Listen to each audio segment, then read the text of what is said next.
So Wade, tell us how did you start in business in the citrus industry? I graduated from the University of Florida, and I got hired by Juice Bowl to sell orange juice, and I did that for about 3 years. And then one day Mr. Grady came in and said he saw my career going two directions, and I thought one was out the front door and one was out the back door. And he wanted me to either to get into the sales part of it, selling to the liquor stores, which didn't really interest me, or he wanted me to go into the fruit operation. And he told me to think about it, talk to my wife, pray about it, and her and I talked about it, prayed about it, and I went back to him and said, I want to go in the fruit operation.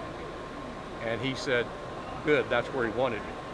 Oh wow, that's great. And so in 1978, in December, I transferred over to the fruit operation, and it was a real blessing, a lot of fun, had a ball, until the greening just started taking things away. Right.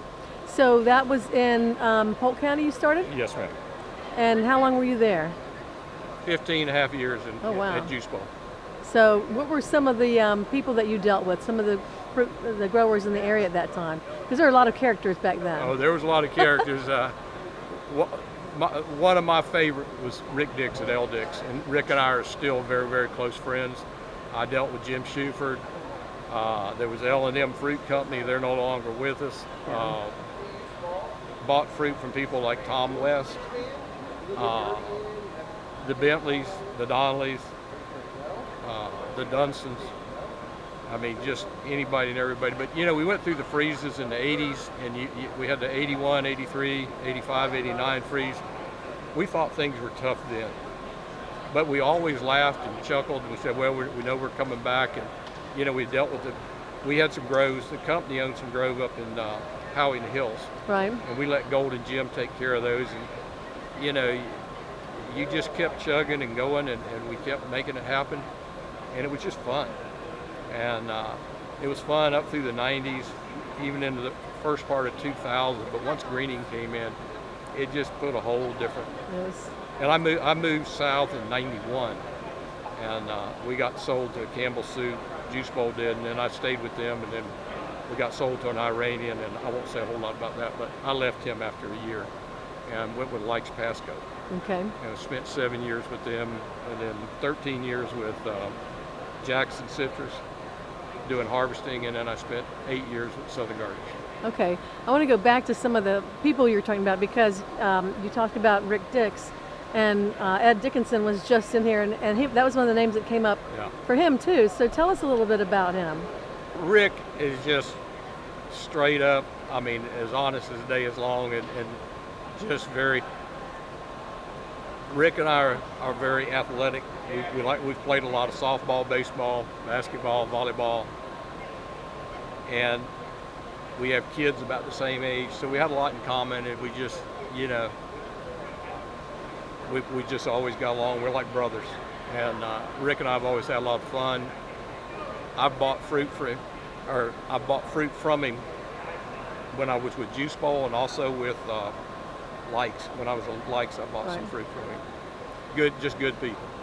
And in terms of the fruit buying business, how were they? How did they differ from some of the other people in the industry at the time? Well, I don't know if there's any different. I mean, you know, they sold fruit just like everybody else. I mean, I bought it from, like I say, the Dix, the Donnellys, the Bowens, the Bentleys. But Rick and I just got along. But back then, you would buy it, and you could almost do it on a handshake. You didn't have to have a contract in the early days. And you said, hey, I want 50,000. I bought a lot of fruit from Dane Rogers. Dane Rogers and I are close. You know, they don't do much anymore, but I saw Dane this weekend, and you know, just there was a lot of good people, a lot of fun. You know, and there's an old place up in Lake County in Minnehaha, old Jack's Barbecue. Right. We used to run into a lot of characters up there. A lot of fruit was sold right there, and you know, you look back and you go, wow. You know, we had some fun times back then. Didn't realize how good we had it back then. Tell us about Jack's Barbecue a little bit. Jack's Barbecue is one of those places you just dream to go to, especially during the freeze. You'd go, I got to get away from here just to get up there, and you'd always run into somebody. You might might see the Langleys there. You know, you had Duke Crittenden up in that area. You know, a lot of names that aren't associated with citrus anymore. Right. Well, Duke Crittenden, he was a giant. He's in the Hall of Fame. Did you know him very well, or did you? No, just knew of him and used to go to his barbecues. He used to have a big barbecue and, you know, all kinds of people there. And he was a funny guy. Yeah. Good-hearted. Now, did you know Gilbert Bowen at all? Yes, I knew Gilbert some. I dealt mainly with Jim Schufer. Okay. I knew Jim, Winter Haven. So you told me a funny story. I want you to recount it for us, if you don't mind, just because I think it's funny. Normally, my brother's a deputy sheriff for a long time, and I'm normally the one using his name to get out of a bind. So tell me your story. Well, when I was at Juice Bowl, we had to haul our peel away because we didn't have a feed mill, and so we were hauling it over to Sunpack. By the way, Leon Fagan, I got to remember Leon. Leon was always very helpful with me, and like a big brother. But we were hauling it one night, and right there, I want to say the Winter Haven, Lakeland Road, and Thornhill, our driver's tailgate came open and he dumped his peel on the road. Well, there's no place, we didn't have radios, we didn't have cell phones. He was looking for a place to notify us and let us know. Well, first car that came along that hit that was a police car. And the policeman was mad. And I got a call that they were getting ready to throw my driver in jail and I need to get out there. And so I went out there and I'm sitting there and there's a mess and the police officers, he's going to take him to jail, you know, and he's ready to go. And I said, I happened to look at his name tag and I said, hey, I see your last name Eubanks. I said, are you any relation to Brenda Eubanks? And he smiled and he goes, yeah, he goes, that's my sister. And I said, oh. And I said, I got a deuce of shining now. And I said, she was one of the best citrus queens we ever had, which is true. I wasn't having to lie about that, but I praised Brenda, well, and he goes, he was looking at me, and we've talked a little bit more, and he goes, will you promise me you'll clean this up? I said, oh, it'll be cleaned up. He goes, well, I won't take your driver to jail if you'll clean it up. I said, I'll clean it up. So I always look back and said, if it hadn't been for Brenda, I'd have had a driver in jail that night. So Brenda's name got us out of trouble. Well, I'll have to show him this clip then. Yes. he'll love that. So you moved down to the Gulf Citrus Growers area and were involved with the formation of that organization a bit. Tell us a little bit about how that went about. Well, it was already formed when I was there, when I got there. But I was served on the board and was secretary. I came in right after Bernie Lester was secretary there, and you can't say enough about Bernie. Absolutely. Bernie was a great guy, and Ron Hamill ran a good operation, and then his assistant Bernie just kept it rolling, and it was fun. It was for the grower. You know, I felt like we did a lot of good things for them, supported it, and then I was also on the mutual board. And I guess Andy, Levine, and then Mike came on. Right.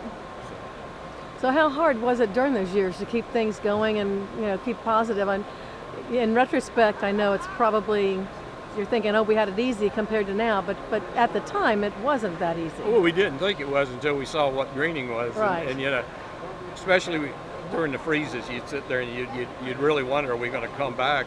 And we were resilient. We did come back. But you know, the biggest thing is, how do you spend the money? Right. And you know, you're taking in the fees, and you want to give the growers something for their dollar. And it was just hard keeping that focused and in the right direction a lot of times. Some of the people who were working with you at the time, you know, those are now the people that the rest of the industry looks as our old timers, and I'm one of those people. I'm one of those too. guys, yeah. So it's like, tell us a little bit about that in terms of the whole thing where the industry, we had these colorful characters that were big pioneers that came into Florida and got things going, and then you kind of had the boom years. Then the freeze years came in and just kicked our real ends, and we were able to recover. So that tell us more about that, because people don't understand those 4 freezes, that whole decade of freezes, and what it did to us, and then we were able to climb out of that hole. Yeah, I mean, you know, guys down here like Hugh English and Ed English, you know, the English brothers, you know, Mike Taylor. You just look at some guys that were just dedicated and sharp, and they stuck to it. Bob Newsom, a lot of good people. But you go back into the '80s when we were fighting the freezes. I mean, you get up there and you look at the Golden Gym outfit. Right. Those guys stuck with it. You saw a lot of plants closing. We saw Plymouth close during that time. Was Plymouth the largest one at that time, or was that Golden Gem? I'm not sure. I don't know. And you saw Southern Fruit close, and then Mr. Caruso came to Citrus World. Right. And you saw things like that, and you go, well, are we still here? Are we going to be here? Or what's happening when you see those things? But we kept, the doors stayed open. We kept producing. If you look back at it, it isn't that far back, but in 20 years ago, we grew 235 million boxes of fruit. Right. And that's after all the freezes of the 80s. I mean, you go back 20 years, we're talking somewhere around 2000, maybe 2001 or 2. But you look at now, and we're down to 40 million. I mean, we were never there. I mean, we were always in the 130, 40s or so in the early stages of when I came in, and then would grow up, be 186, be, a lot of numbers, but that 230, 235 was the highest we saw in it. And one freeze, we had the 2000, or let's see, the 1980 freeze, 81 freeze. We'd actually had a good freeze in 1980 in March. Right. And it shocked these trees, and we were coming back with a really good crop in 81. And then we had that freeze in 81, and it knocked a lot of fruit off the ground. Things would happen, and you laugh back at them now as Valencias were falling, so people would pick Valencias and mix it with Hamlins. Oh my. And, I mean, anything to get the solids in. Right. And sometimes they caught it at the plants, sometimes it did. Well, I've heard some stories going way back as far as how they used to do different things to get the solids up, including putting sugar on the little piece of cloth there that they would test it through out in the groves. Well, the thing was is getting it into the plant. I never did anything. We never had anything like that happen. But there's times you'd laugh because we went to wire-sided trailers to cut down on weight, and you'd see trailers where the front half was Valencias and the back half was Hamlins. Very, very noticeable. But you go. But they were just trying to survive. Right. Absolutely. I mean, after these freezes, you'd go through a grove, and the ground was covered with fruit, and you had a short window to get it in. And if the weather stayed cool, you could get it in. But if it got hot, it was all over. That fruit was gone. Yeah. So, well, tell us a little bit about some of the people who you have really admired. Well, I go back to Rick. He's at the front of the list. I mean, and I have to go back to Mr. Grady, who eventually hired me and put me in the fruit end. And see, I didn't know him at all. So, what was he like? Very, very serious all the time. But he didn't wear a watch. He didn't care what time it was. And I'll never forget. I'd gotten married, and went on about a week's honeymoon, and came back and was at work 1 week, and we were having inventory. We were doing closing the books. We were supposed to have a meeting that started at 2 o'clock on Friday afternoon, and he's supposed to be there for the sales team. He didn't show up till 3, and at 3 o'clock we started the meeting at 2, but then he started it at 3 from the beginning. Oh. And I didn't have a phone at home, and my wife's sitting there waiting for me after she got home at 5, and Mr. Grady said he just kept talking and talking. It got 7:45. Oh my gosh. And we all looked at each other and said, don't slow down. When he says it's over, fly out the door. So we were all sprinting out the door, and he goes, by the way, boys, I made reservations at the yacht club at 8:15, so go home and get a coat and meet me there. Oh my gosh. So I go home to a new bride, and I said, hey, I'm home, but I got bad news. She goes, what's that? She goes, I'm hungry, let's go get something. I said, I got to go meet the rest of the guys for dinner. And she goes, you're kidding? I said, no. So I had to go meet them. I get there and they start off with a couple rounds of drinks, and I don't drink. Oh my God. So I'm sitting there, and finally we order. We got through eating, and they go, let's order another round of drinks. So they started to order another round of drinks, and I went, excuse me. I said, I know I'm the new kid on the block, but I said, I've got to be back at the plant at 6 o'clock in the morning because I'm out in the plant counting. Do you mind if I leave? And they were all going, oh, no, he's got a new bride at home. And Mr. Grady looked up and he goes, if I had a bride as good looking as yours, he says, I wouldn't have come to dinner. Didn't know you had the choice, did you? I said, I didn't know I had a choice. But that's the kind of, but he was very generous, very, very good man, but he was very serious. And his son, Mike, worked with him. I just got blessed. I got to work with a lot of good people. I mean, in the industry, you know, I go back to Jerry Counter. I had close ties with Jerry Counter. What was Jerry like? Oh, Jerry, the first week I was in the fruit operation, my boss, Hollis Heyman, who was a good man, he came in and said, good news, you're here. Bad news, they're doing kidney surgery on me in 2 hours. Oh my gosh. And he had kidney surgery, and I didn't see him for 6 weeks. Well, the first week I ordered fruit, I had 5 or 6 loads too many on the yard. You know, nobody there to teach me. I'm shooting from the hip. And so I went in and talked to the guys in my office, and they said, call Jerry Counter. So I called Jerry, and Jerry goes, oh, come on, Wade, bring it to me. He said, I'll take care of it. And from then on, Jerry and I had a good relationship. And where was Jerry at the time? He was at Bordeaux. He was at Bordeaux, okay. He was at Bordeaux, and, you know, back then you had All Sun right down the street from us. You had Cooks right around the corner. And, Dwayne Clyott. Right. Back then he was with Cooks. Okay, BC Cooks? His wife is a cook, or was a cook. Okay. And Dwayne he called me one Saturday morning. He said, Wade, I'm in trouble. I got a bunch of loads on. Can you help me? So I said, yeah, bring me some. So they brought me 5 or 6 loads, and we had finished loading them. And there was one outfit, and I won't say their name, Mr. Grady didn't like. And he told me, he said, Wade, whatever you do, don't let them bring fruit in. Well, I didn't think about it with Dwayne, and we got the fruit unloaded. It was a Saturday. Mr. Grady rolled up, and he come in my office, and he says, we need to take a ride. I said, okay. We rode down there on the yard, and there was a trailer from that company he didn't want on the yard. Oh, he no. goes, what's that? I said, Dwayne Clyott got in trouble down at Cooks and needed some help. And I said, I'm helping him out. He goes, you got an hour to get it off the yard. Wow. So I went back to the office. I said, Dwayne, come help me.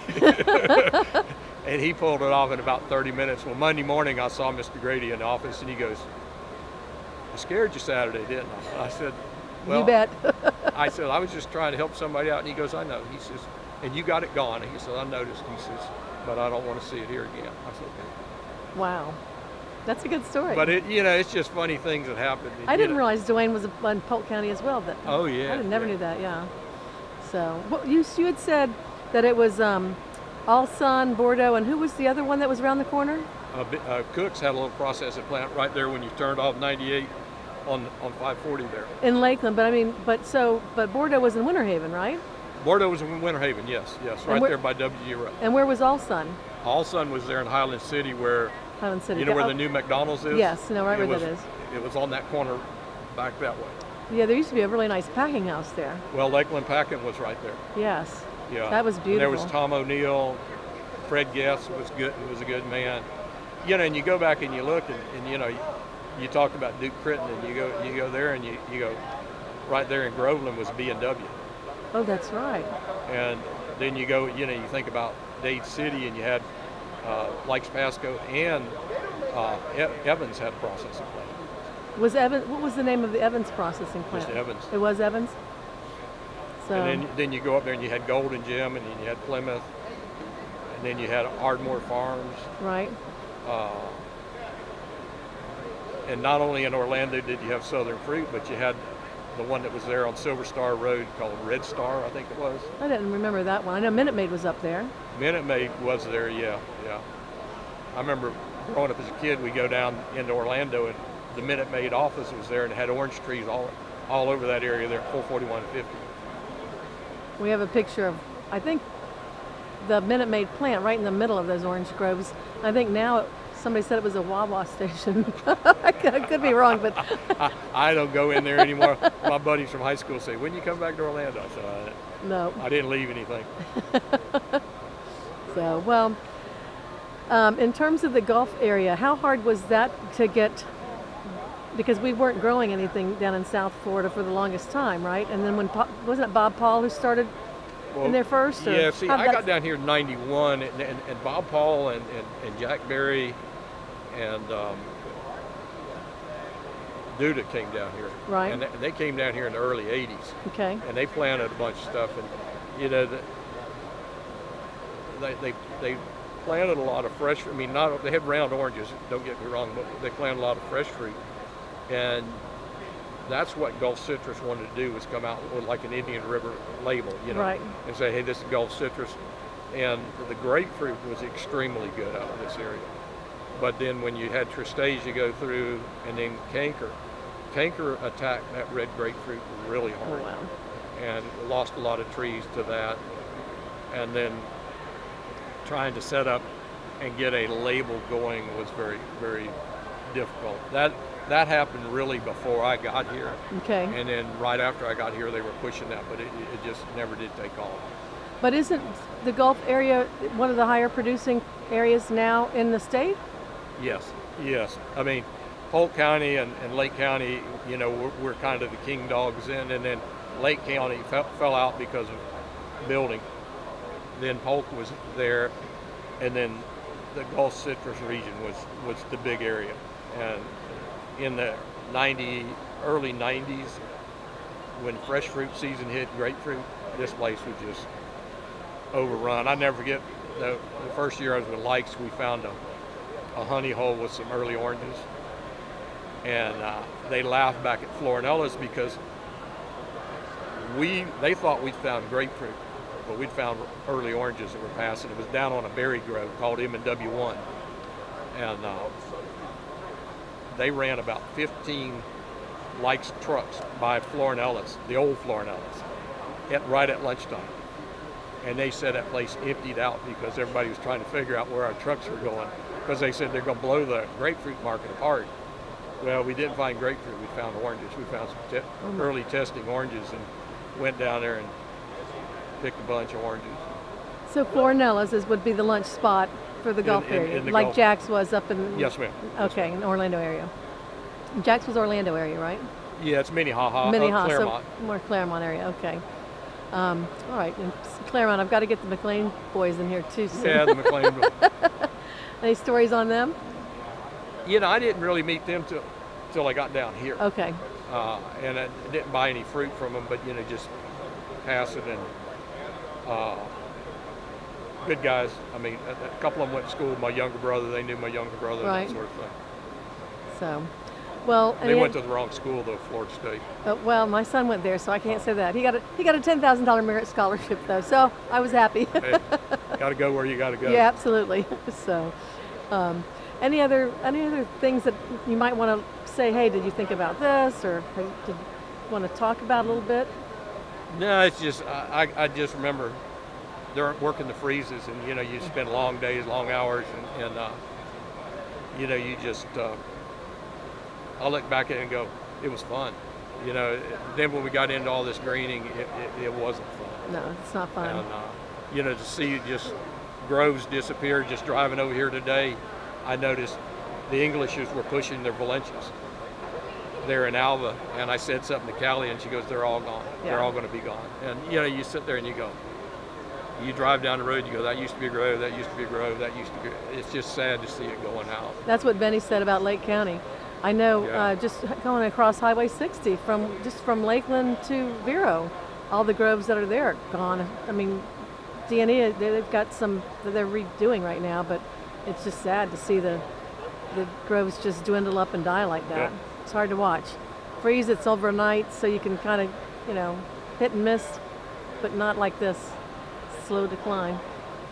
So, The freezes some way they were democratic, but then other ways you'd say, well, how'd that guy's growth survive and this one didn't? I mean, there's people putting water down.